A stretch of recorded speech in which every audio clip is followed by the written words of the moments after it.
Ang bilis ng araw, nakakadalawang shot na ako out of 24. Hi mga sis, Fiona here and samahan niyo ako for another video. Maaga na naman akong bumangon ngayon at nag-ayos dahil may schedule ako ng injection.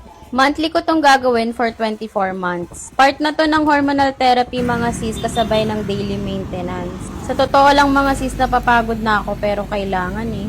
Napapagod na ako magpabalik-balik sa hospital, napapagod na ako sa tusok, napapagod na ako sa blood test, sa lahat mga sis. Pagpasok ko ng hospital is dumiretso na ako sa kiosk nila.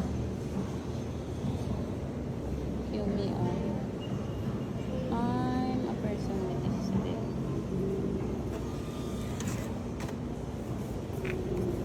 Dito muna kasi sa registration pupunta at magbabayad bago umakyat sa taas para naman sa tusok. And as usual, dahil hindi tayo mayaman, work is life pa din kahit nasa hospital. Ang kagandahan lang sa private hospital mga sis is hindi ganun katagal ang waiting time kaya makakauwi ka lang din agad.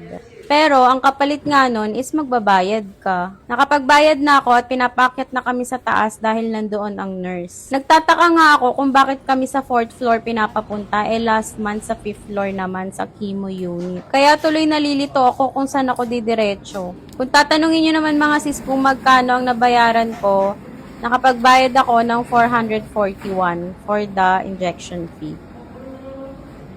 Pagsakay nga namin ng elevator is nag-iisip pa rin ako kung sa 4th floor or sa 5th floor kami pupunta. Tumawid kami sa kabilang building dahil nandoon sa 5th floor ang chemo unit nila. Ditong hospital din ako inoperahan mga sis sa loob niyang OR-DR na room. Pag-akyat namin ng 5th floor is wala pang tao. Wala daw kasing nakaschedule ng chemo ngayon kaya wala dito yung nurse. So tama pala yung sabi ng registration mga sis, akala ko nagkamali lang ako ng pandinig na sa 4th floor pupunta.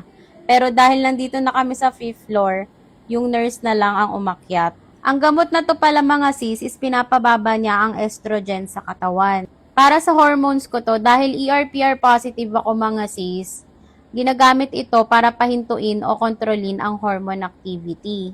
Kaya kahit 31 years old pa lang ako, is hindi muna ako magme-mens hanggat naka-hormonal therapy ako. Ang bait nga nung nurse dito mga sis, nakipagkwentuhan pa siya. Nagka-breast cancer din pala siya pero early stage. Tapos na mga sis, kaya uuwi na kami. Ganito pala yung itsura ng chemo unit nila dito sa 5th floor.